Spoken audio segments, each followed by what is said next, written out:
Damos gracias al Señor que nos concede el privilegio de compartir la hora 14 de libros poéticos. El tema es Introducción a Cantares, Trasfondo y Propósito.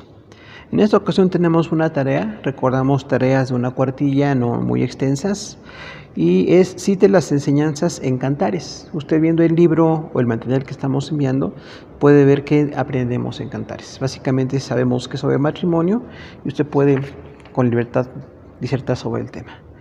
Tenemos ya nuestro material, le dice Introducción al Cantar de los Cantares. Vamos a leer el bosquejo para tratar de ver las principales enseñanzas. El tema es el amor conyugal, la fecha de escritura 960 a.C., el autor es Salomón. El título está en el 1.1 del libro. El primer punto es el primer poema, el anhelo de la esposa por el esposo. Inciso A, su expresión. B, el apoyo de sus amigas. C, su pregunta. D, el consejo de sus amigas. E, el esposo aparece y habla. F, el amor de la esposa y el esposo.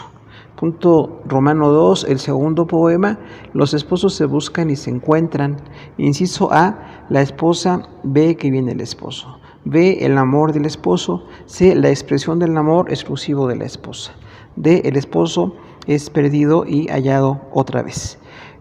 Punto 3 Romano, tercer poema, la procesión de bodas. Inciso A, la ceremonia de bodas.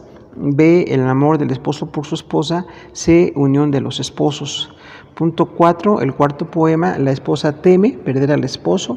Inciso A, el sueño de la esposa. B, la esposa y sus amigas hablan del esposo. C, el lugar donde se ha ido el esposo. Punto 5, quinto poema, la belleza de la esposa. Inciso A, el esposo describe a la esposa. B, belleza especial de la esposa. Y C, el amor de la esposa y el esposo. En la siguiente página tenemos el sexto poema, es la belleza del amor. Inciso A, su intensidad. B, la expresión del amor. Y C, el contentamiento del amor. Es importante, hermanos, que veamos este libro porque en la Biblia tenemos todos los temas. Sabemos que Dios nos dio una revelación de todo lo que necesitamos y todo lo que es importante para Él.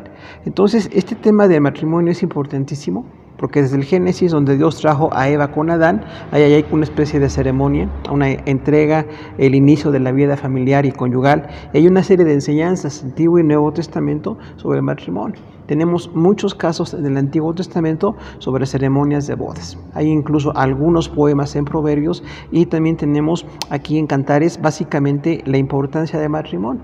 Siempre tiene que ser delante de Dios, ¿no? Y cuando hablamos del amor conyugal es muy importante que desarrollemos una perspectiva bíblica de esto que es tan importante. No es algo para descuidar ni algo para dejar a un lado, sino que el amor de los esposos es muy importante porque es la relación más intensa, más completa y más prolongada en nuestra vida. Aunque con nuestros padres biológicos estamos la edad de la niñez a la juventud, el matrimonio, si lo empezamos en la juventud y Dios nos concede llegar a la vejez, es la relación más prolongada en nuestra vida y es muy importante. La fecha de escritura 960 a.C. es exactamente cuando Salomón fue rey. Recordamos que él escribió cuando él era rey y tenía una bendición de sabiduría, de prosperidad. Y bueno, esta definición muy poética del amor está dada exactamente en 6 poemas. Nosotros vemos que dice aquí el primer poema y es el anhelo de la esposa por el esposo. Es importante entonces notar que en la vida conyugal tenemos que tener un anhelo, no un descuido, no una frialdad o pensar que la relación conyugal es algo desagradable delante de Dios. Tenemos aquí que hay una expresión. Hay un apoyo de las amigas, que es como un coro de amigas judías que estaban con la sulamita. Hay una pregunta, hay un consejo de las amigas, el esposo habla y el amor de la esposa y el esposo está presente desde el primer capítulo. Entonces es muy importante que nosotros recordemos en nuestro matrimonio que tengamos un anhelo, que no caigamos en la cuestión cultural del desapego, del descuido, de pensar que es un pecado la vida matrimonial delante de Dios, siendo que es diseñado por Dios y es tan importante que está todo este libro. Aún algunos tiempos el libro de Cantar de los Cantares, algunas personas pensaban que podría no ser canónico, porque hablaba de una manera muy abierta de la sexualidad.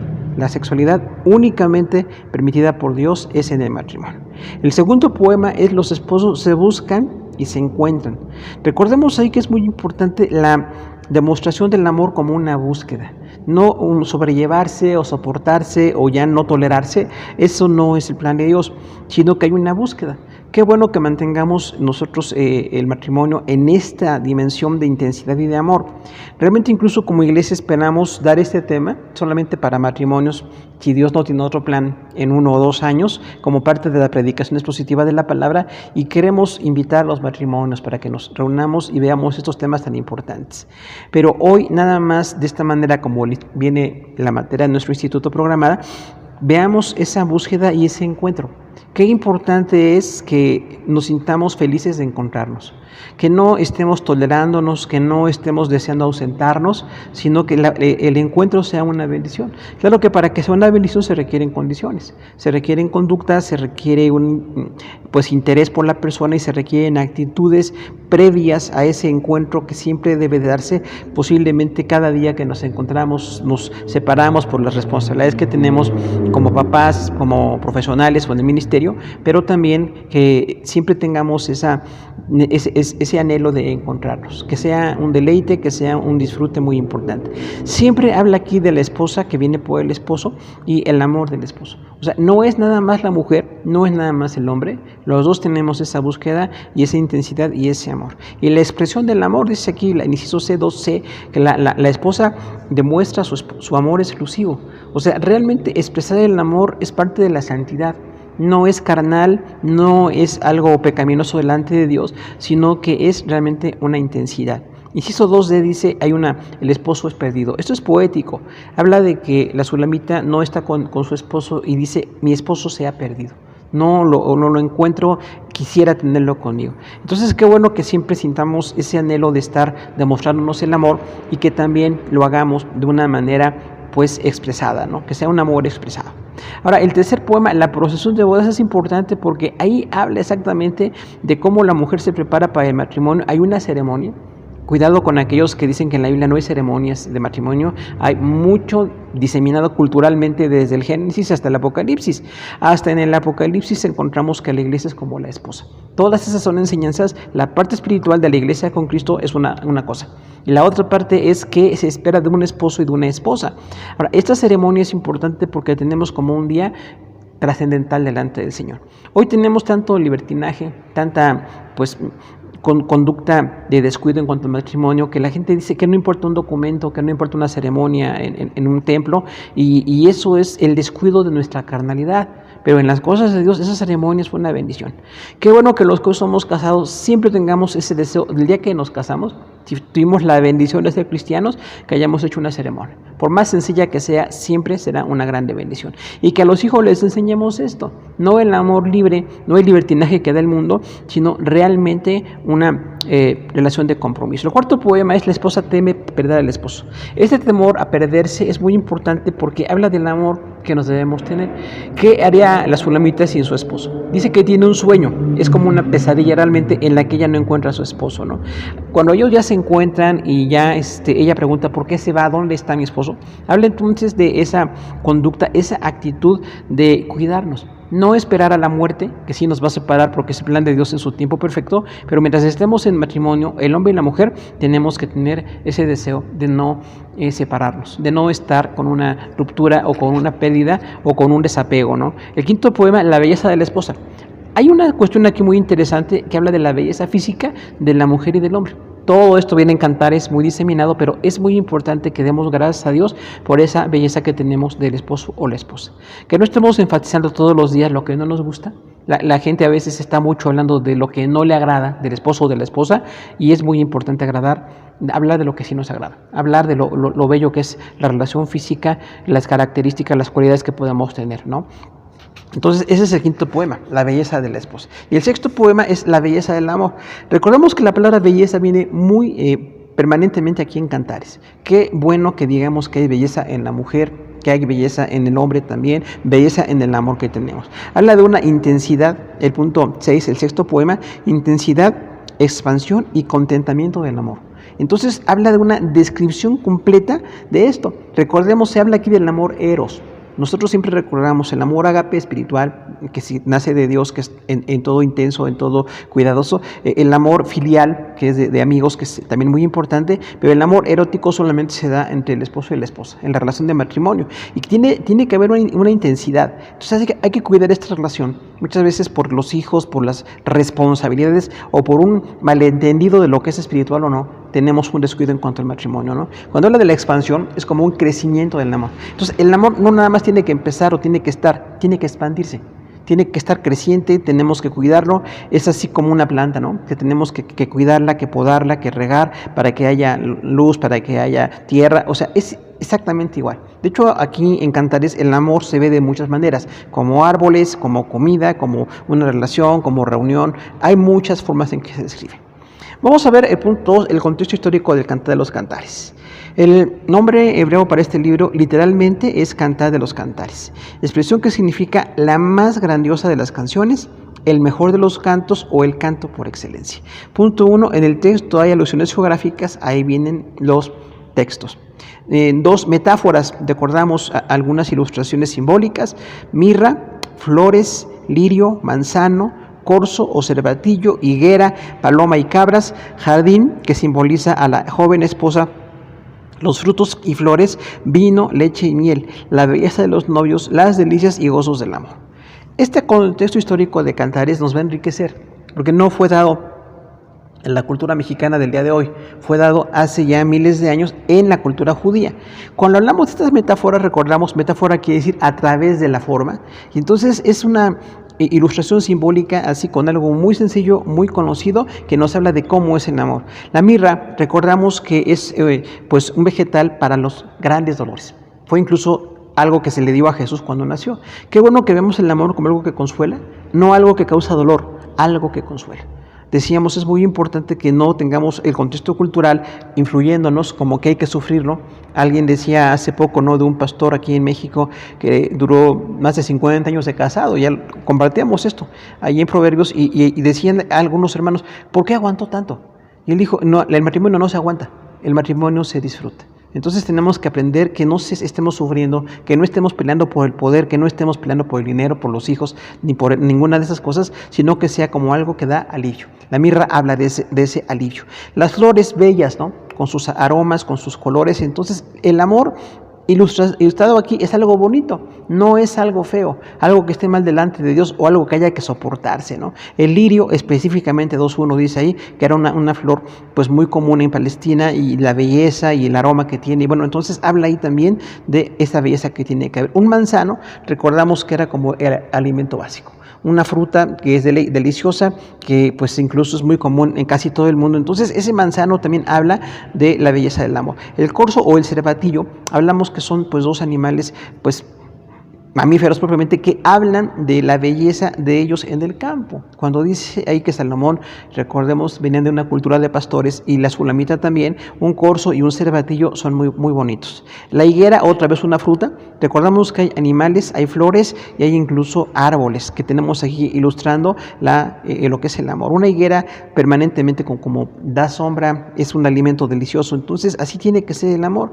como una sombra, no un sol calcinante, sino el amor como una sombra. La paloma y las cabras, otra vez dos animales, la paloma muy bella en la paz, en el simbolismo que tiene en muchas ocasiones, y las cabras, que otra vez para un pues pueblo con muchos ganados, con cultura pastoril, eran muy bellas las cabras. Entonces cuando dice como cabras trasquiladas, algo bonito, algo bello. A nuestra cultura tal vez no nos parece muy pues ilustrativo, pero está allí en el contexto del Cantar de los Cantares. El jardín, que simboliza a la joven, recordamos lo importante de una relación exclusiva y que empieza con el matrimonio. Cuando dice es un jardín como cerrado, habla de la virginidad de la esposa.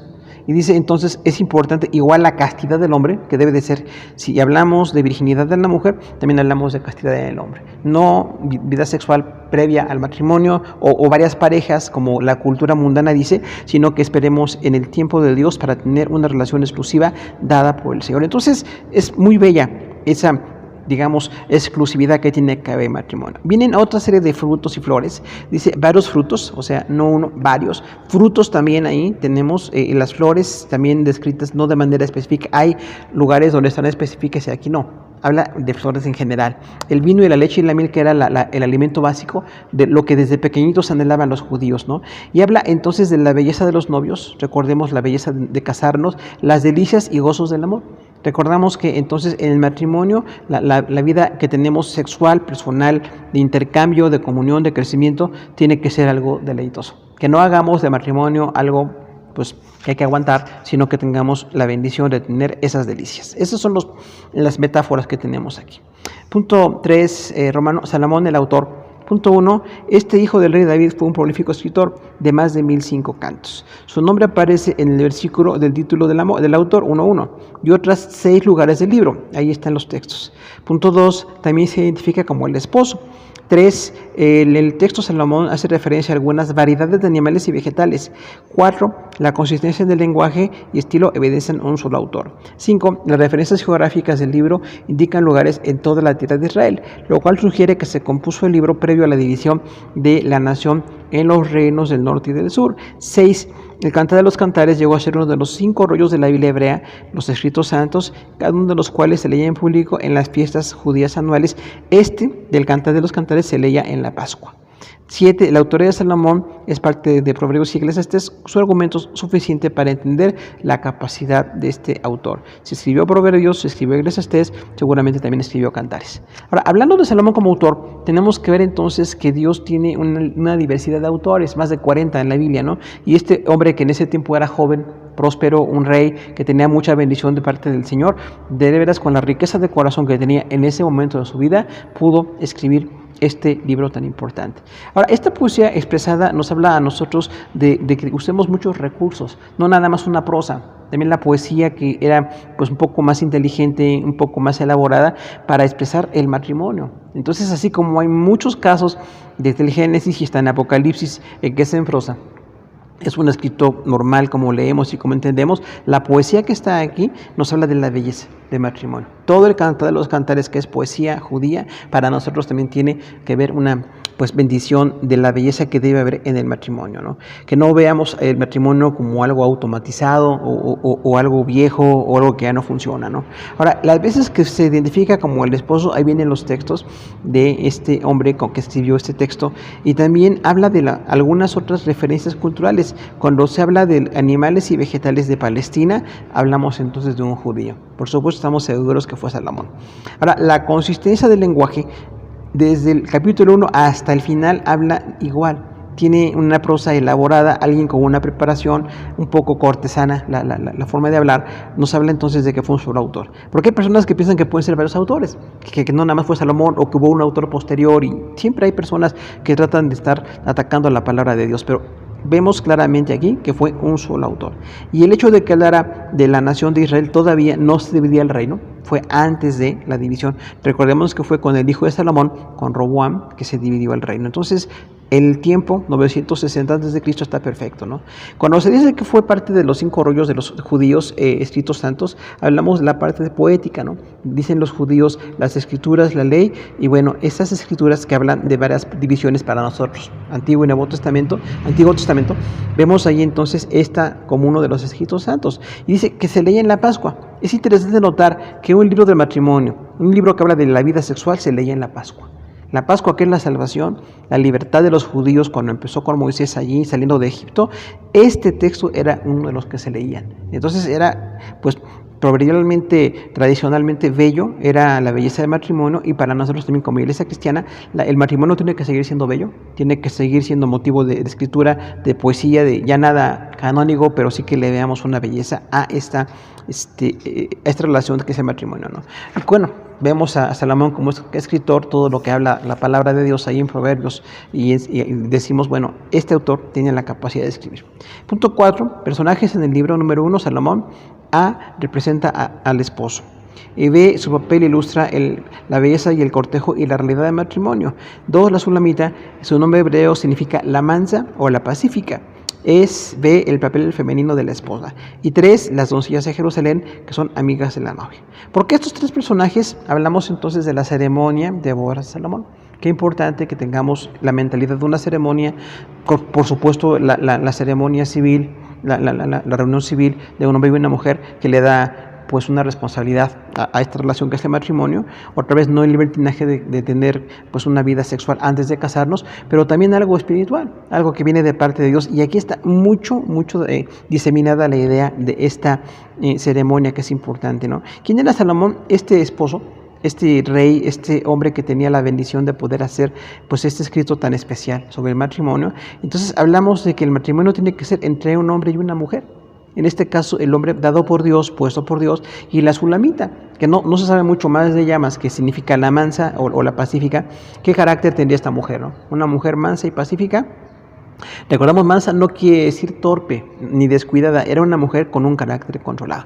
Y pacífica, una mujer pacífica en su carácter. Y este rey, en este caso, pues lo que era Salomón, pero aunque eso es caso único, los demás matrimonios podemos tener diferente personalidad, diferente edad, diferente cultura. Los matrimonios cristianos al Nuevo Testamento trasladado, tenemos que seguir siendo dos creyentes que estamos delante del Señor con la decisión de empezar la vida matrimonial. Por eso invitamos siempre en la iglesia que tengamos, que no perdamos esa cultura de matrimonio, de la reunión, pues incluso de la fiesta y la ceremonia de cuando empieza una nueva familia, e incluso celebrar los aniversarios de bodas, ¿no? Que también es muy bonito y es una bendición darle gracias a Dios por lo que hace con nosotros. Las doncellas de Jerusalén son entonces amigas de la novia, que están como en una poesía, es una poesía coral ahí, posiblemente fue parte de la boda de Salomón con la sulamita, mujeres que estaban ahí o cantando, participando, y aquí se involucran como parte de los personajes del libro.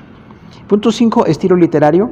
1, diálogo, 1.9. 2, soliloquio, 2.8 y 3.5. 3, un poema de carácter dramático o lírico, poesía apropiada para el canto con lira o instrumentos de cuerdas. Punto 4, expresiones de amor con estilo poético. 5, ricas imágenes y metáforas. Y 6, una depurada poesía oriental. Aunque hablamos del matrimonio, la importancia, aún la belleza de la relación matrimonial, vemos los estilos literarios. Recordamos que Salomón, como gran autor, tenía varios estilos en este solo libro. El diálogo habla de Salomón y su esposa. Cuando los dos hablan, habla el esposo, habla la esposa, habla la esposa, habla el esposo. Tenemos ese diálogo que es importante. Y también diríamos, es muy importante que lo continuemos, no nada más como un diálogo en cuanto a estilo literario, sino el diálogo entre el hombre y la mujer. Tenemos que seguir platicando, esforzándonos en hablar, y que Dios nos dé sabiduría para hacerlo con inteligencia y hacerlo de manera edificante, ¿no? El soliloquio habla la mujer, habla el hombre. A veces, por la expresión cultural y literaria en ese momento, tenemos entonces que el hombre y la mujer tienen una opinión, tienen una experiencia y tienen algo que decir en cuanto al matrimonio.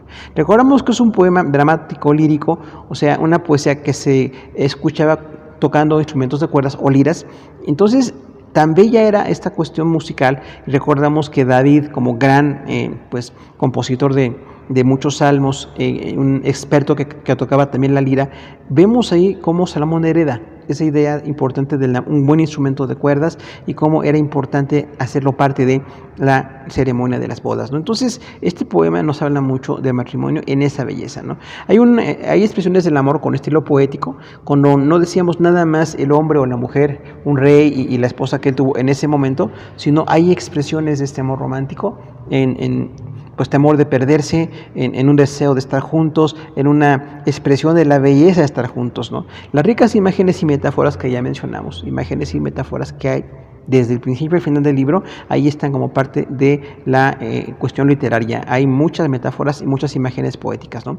Y es una depurada poesía oriental, o sea, no fue un escrito descuidado, un escrito allí pues nada más puesto de un día para otro, sino que de verdad el Espíritu Santo inspiró a Salomón, y al escribir este libro nos dejó una poesía muy bella sobre el matrimonio que debemos estudiar todavía mucho y analizar mucho.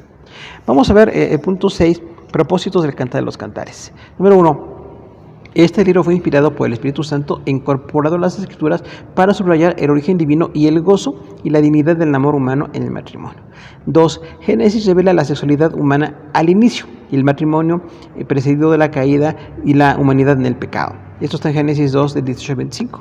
3. Aunque la perversidad ha enlodado este importante aspecto de la experiencia humana con el diseño original de Dios, Él quiere que el hombre sepa del amor conyugal, debe ser puro, sano y hermoso. Punto 4. El Cantar de los Cantares, por lo tanto, provee un modelo para la sexualidad de los creyentes. 5. En la enseñanza sobre el amor físico hay varias. Inciso A, romance. B, belleza y delicias. C, demanda de fidelidad. D, arde como una llama. E, fuerte y permanente. F, espontáneo y natural. Y G, de gran valor. Entonces, el propósito del Cantar de los Cantares, hermanos, es hablar de la importancia del matrimonio y también de la relación sexual en el matrimonio, que tendríamos que ser formados nosotros como cristianos con esto. Y este libro tiene mucha inspiración, tiene muchas bases, tiene mucho que hacernos pensar, muchos retos y desafíos para nosotros, ¿no? Pero definitivamente el matrimonio es una relación importantísima. Lamentablemente, por nuestro descuido cultural del machismo, del feminismo, del duelo de poderes que tenemos, descuidamos mucho la importancia del matrimonio. Si en vez de estar tan enfocados en pelear o en ver quién gobierna en la casa, o si hay machismo o feminismo, nos dedicamos más a dejar que Dios nos dirija el matrimonio, será una grande bendición. Incluso recordando que aquí los papás dejamos un testimonio a nuestros hijos. Es importantísimo que los papás dejemos un legado con nuestro matrimonio. No nada más salir a trabajar, ganar dinero o que la casa esté muy limpia, lo que hacemos los dos, sino que realmente dejemos un legado con nuestra conducta. Que el hombre deje una inspiración a sus hijos varones y la mujer también a sus hijas mujeres de cómo es el papel de la mujer y del hombre en este matrimonio. Hay un gozo divino y es una relación digna, no es una relación de pecado, como decíamos, ¿no? Que hay algunas personas que dicen la relación sexual en el matrimonio es un pecado permitido, no es el plan de Dios. Vemos que la sexualidad desde el Génesis habla de que era parte del plan de Dios. No nada más que el esposo y la esposa tuvieran hijos, no nada más que trabajaran o el hombre fuera a conseguir comida y la mujer estuviera ahí administrando la casa, sino que también hubiera una bendición en la relación sexual. Esta relación sexual bendecida por Dios y que tiene honra y que tiene una grande enseñanza para nosotros, ¿no? Ahora, esto se perdió en el pecado. Esta cuestión de que la mujer, por decisión en cuanto a comer un fruto prohibido, ahora hay tanto machismo, tanto ataque a la mujer, tanta violencia, no es el plan de Dios. Siempre fue antes de la caída. La caída es la que trajo todo esto. Entonces, por eso siempre decimos, ¿no? Como dice todo el Antiguo y Nuevo Testamento, tenemos ya una restauración del matrimonio, que no estemos humillando a la mujer, ni que la mujer pida permiso, que la mujer no piense, que la mujer no pueda, sino que tenemos una igualdad. Ni machismo ni feminismo, cristianismo, donde hay amor, donde hay integridad en lo que es el matrimonio, ¿no? Ahora, ¿cuál ha sido el problema? Hay mucha perversidad. Tanto hombres como mujeres con perversidad en su vida personal, en sus relaciones, eso que degenera, esto que echa a perder el plan de Dios, por eso hay tanta pelea, tanta violencia y tanto descuido en muchas situaciones del matrimonio. Pero tenemos que aprender a esa restauración. Si nos restauró el Señor, nos dio la salvación, nos dio el perdón de pecados, también que restaure nuestro matrimonio, que el matrimonio no siga con esa pelea o con ese descuido o con esa cuestión que está fuera del plan del Señor, ¿no? Muchos hombres haciendo las cosas por su lado, las mujeres por su lado y nunca se integran. Entonces eso no debe ser, es parte de la naturaleza caída, ¿no? Punto 4, este Cantar de los Cantares da un modelo de la sexualidad de los creyentes. Entonces la vida sexual tiene que ser bendecida, no un pecado, no algo que se tiene que hacer de vez en cuando o que lastima o que ofende, sino que es algo que es bueno delante del Señor. Nuevo Testamento dice, es incluso un deber y es un privilegio de matrimonio. Entonces así tiene que verse, que tengamos la vida sexual como parte de lo que hacemos como matrimonio y es parte de lo que tenemos como privilegios al estar casados. No es algo previo al matrimonio, tiene que ser solamente la vida sexual cuando estamos casados, ¿no? Ahora, cuando hablamos del amor físico, habla de un romance. Entonces no nada más es una cuestión sexual o física porque es muy mundano el concepto, tiene que un romance, o sea que tanto la mujer como el hombre, ve usted que en Cantares no nada más es la mujer ni nada más es el hombre, los dos tienen una actitud romántica, una actitud de amor, una actitud de consideración, cuidados, atenciones, eso está mucho ahí en todo este libro de Cantares, ¿no? La belleza y delicias del amor, también recordamos, es una grande bendición que tenemos, no es algo feo, algo que aguantar, porque incluso a veces en sectores medio evangélicos oímos todavía esas ideas de que el amor sexual es feo o se tiene que tolerar o es algo solamente para tener hijos y tenemos muchos desajustes ahí tremendos. Necesitamos corregir esta parte. Hay una demanda de fidelidad, recordamos, no se puede como hombre cristiano o mujer cristiana tener varias parejas sexuales. Lamentamos mucho lo que ha pasado en la vida de muchas personas, pero no es el plan del Señor. El matrimonio demanda una fidelidad, entonces desde que nos casamos, tanto el hombre como la mujer, tenemos que ser fieles. No nada más la mujer, porque incluso muchas personas piensan que el hombre tiene una licencia porque es hombre y eso es cultural y es machismo, pero no está correcto. Hay hombres y mujeres también que viven en promiscuidad, cambian de pareja sexual, cambian la relación y entonces se está degradando lo que debería de ser una bendición donde hay que tener esa fidelidad. Entonces la fidelidad es un trabajo, no nada más es automática, no nada más está dada porque tenemos al Señor en el corazón, es un compromiso que cada día demanda que nos esforcemos y demanda que cuidemos muchos aspectos que a veces descuidamos en el matrimonio. Que el romance arde como una llama, habla entonces de una intensidad, algo que tiene que ser de bendición, no descuidado, porque a veces hay gente que ya nada más como que se aguanta en el matrimonio para no dejar que los hijos vean un divorcio o porque no les conviene pues económicamente a la mujer y al hombre están juntos. Ese no es el plan. El amor tiene que ser así como una llama, tiene que ser encendido, tiene que ser cuidado. E igual que una flor que decíamos se requiere tierra y requiere agua, la llama requiere ser alimentada también. Requiere que poder consumir y que pueda estar iluminando, ¿no? Y recordamos que la llama en ese momento era más importante que hoy. Hoy que tenemos luz electrónica, pues por muchos medios de la ciencia y la tecnología, en aquel tiempo no. En aquel tiempo las llamas eran muy valiosas, eran muy escasas y había que cuidarlas. Entonces también así en el matrimonio parece que hay una escasez de matrimonios establecidos o firmes, tenemos que cuidarlo y tenemos que estar proveyendo para que esa llama arda. Pero no es el hombre y no es la mujer, son los dos. Porque hay también esa cultura como que la mujer puede descuidar, la mujer que pide algo sexual es mala o cosas así y eso es mundano totalmente. El hombre y la mujer somos responsables de todo. Desde el inicio hasta el fin del matrimonio, cuando el Señor nos separe a través de la muerte, tenemos que cumplir con ese papel. Es fuerte y permanente el amor, otra vez decíamos, esa intensidad y esa permanencia, que no sea un amor que se va acabando. Claro que en la juventud tenemos una edad, tenemos una perspectiva de la vida y con la edad vamos cambiando físicamente y espiritualmente, pero no debemos de cambiar la intensidad y la fuerza del amor. Aunque ya no tengamos la juventud de los 20 o 30 años, necesitamos seguir teniendo esa bendición en nuestra vida. Tiene que ser espontáneo, voluntario y natural, o sea, realmente que el amor no sea algo, incluso la vida sexual, no algo eventual o algo ocasional, tiene que ser espontáneo. Por supuesto, cada pareja tiene su forma de platicar, su forma de manejar esta parte de su vida, pero es importantísimo que sean responsables de esta parte. Tiene que ser espontáneo, voluntario y natural. Habla también de que no sea forzado, ni que el hombre se sienta forzado, ni la mujer. Es algo que es una bendición que tenemos como matrimonio. Y esto viene ahí del 8, 11 al 14, ¿no? Y es de gran valor, el amor también. Dice ahí la palabra, si la persona descuida su amor por otras riquezas o bienes, sería menospreciado. O sea, ese descuido hay que quitarlo porque trae muchas consecuencias. Punto 7, conflictos en la sexualidad humana. Tenemos dos divisiones. Número 1, excesos. Inciso A, desviaciones sexuales. B, perversiones sexuales. Punto 2, limitaciones.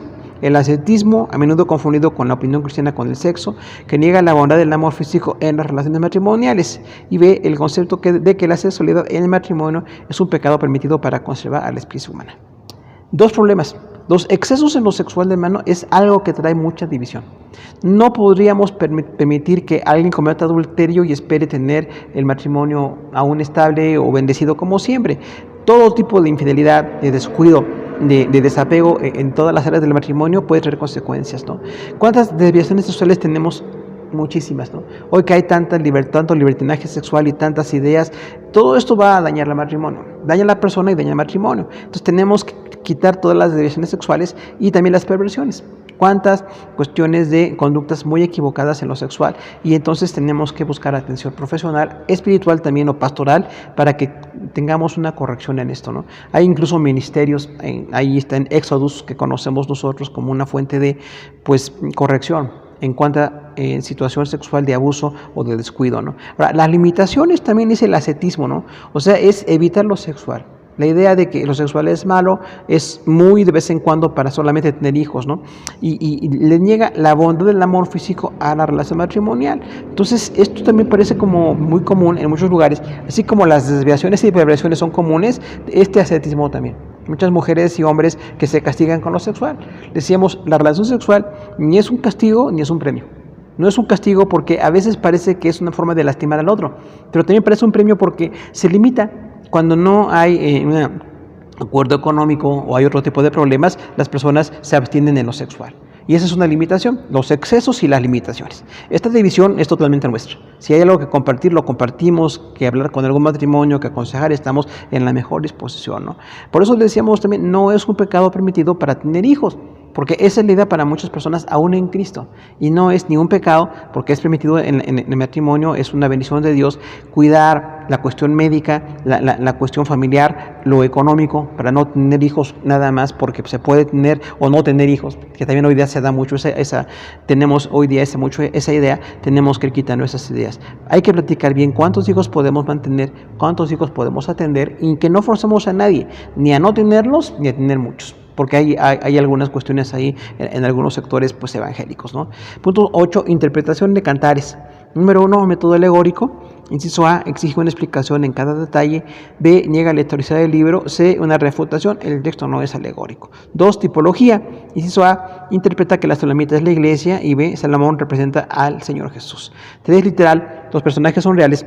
Y B, el uso de metáforas debe ser correctamente interpretado. 4.1 y 5.1. 4 referencias cardinales: el aquilón, viento que viene del norte, 4.16, y el austro, viento que viene del sur, 4.16.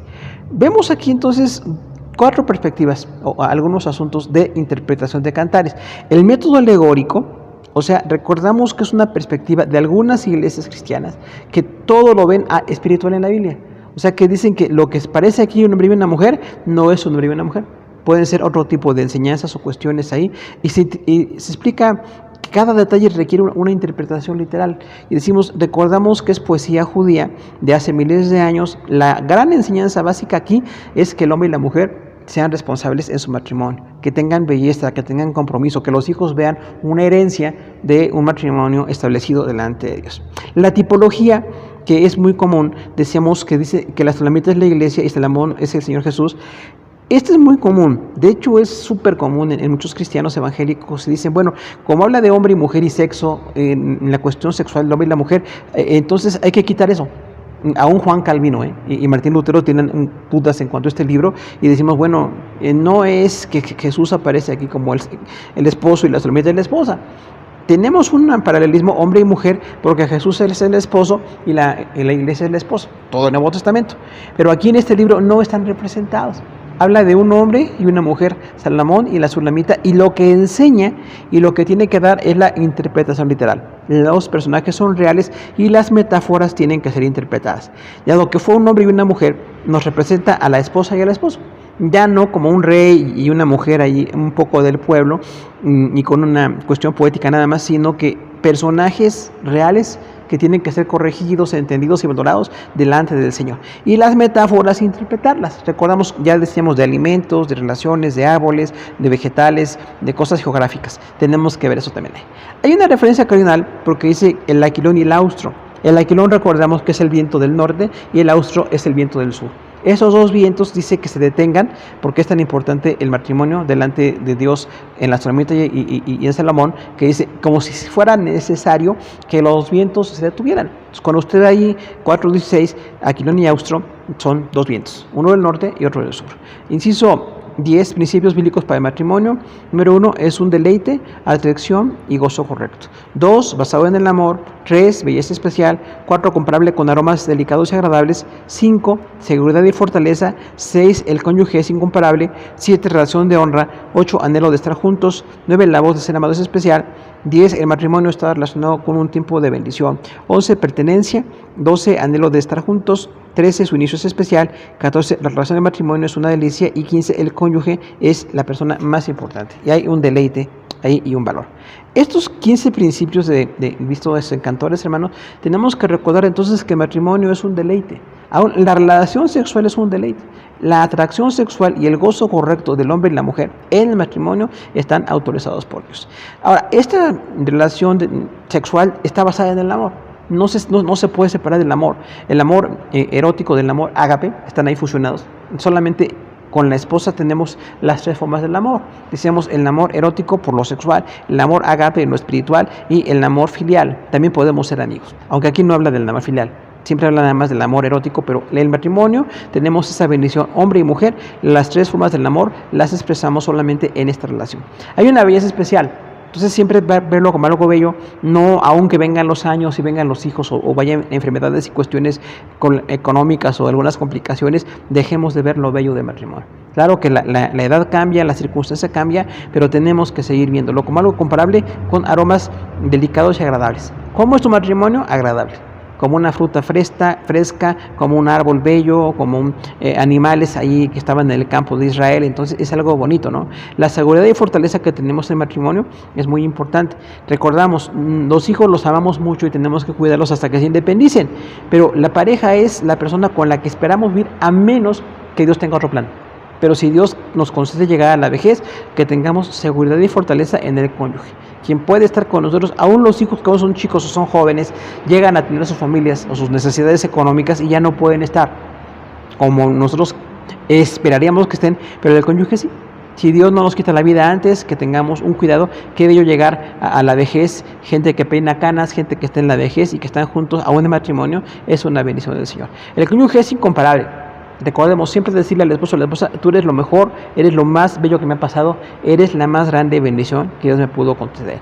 La relación de honra, recordamos, no es de humillación. Mucho de este machismo y de este feminismo que tenemos que enfrentar habla de deshonrar, de menospreciar, pero es una relación de honra, gracias a Dios por el matrimonio, ¿no? El anhelo por estar juntos otra vez, qué bendición, con que pasen los años, tengamos décadas casados, que sigamos anhelando estar juntos, que disfrutemos el platicar, que disfrutemos aún el confrontar las cosas, pero que sea siempre en el amor del Señor, ¿no? El amor por el ser amado es muy especial. O sea, es el amor más intenso y más completo que puede haber en el matrimonio. Necesitamos verlo así, ¿no? Ahora, es un tiempo de bendición, dice el 2.13, y entonces que el matrimonio, mientras dure, no lo veamos como una maldición, ni como un descuido, ni como algo que se cansa o que se envejece, sino que tenemos que verlo como una bendición. La pertenencia, otra vez, cuidado en la infidelidad. El hombre y la mujer se pertenecen. El Nuevo Testamento dice, la mujer le pertenece al esposo y el esposo le pertenece a su esposa. Esa pertenencia es muy importante para nosotros, ¿no? El anhelo por estar juntos, que es un tema muy común aquí en Cantares, que siempre recordemos que es una bendición que estemos juntos. Que no caigamos en ser hombres que no llegan a la casa porque no quieren platicar con su esposa. O mujeres que se salen de su casa para no estar con su esposo. Porque esas son deformaciones muy tremendas de lo mundano y de lo que no está bien delante del Señor. Su inicio es especial, entonces recordemos, así como va a ser importante en la vida desde que se inicia el matrimonio, verlo como una belleza delante del Señor. Y la relación en el matrimonio es una delicia. Que recordemos esto, hombres y mujeres, no es un sufrimiento, no es aguantarnos porque Dios nos va a castigar si nos llegamos a separar o algo así, que nunca es el plan de Dios, pero sí que veamos como una delicia. Si no decimos que es deleitosa la relación, estamos perdiendo la esencia de esta relación tan importante. Y el cónyuge es la persona más importante y más valiosa delante del Señor. Hermanos, terminamos la hora 14, seguimos a sus órdenes y gracias por estar con nosotros.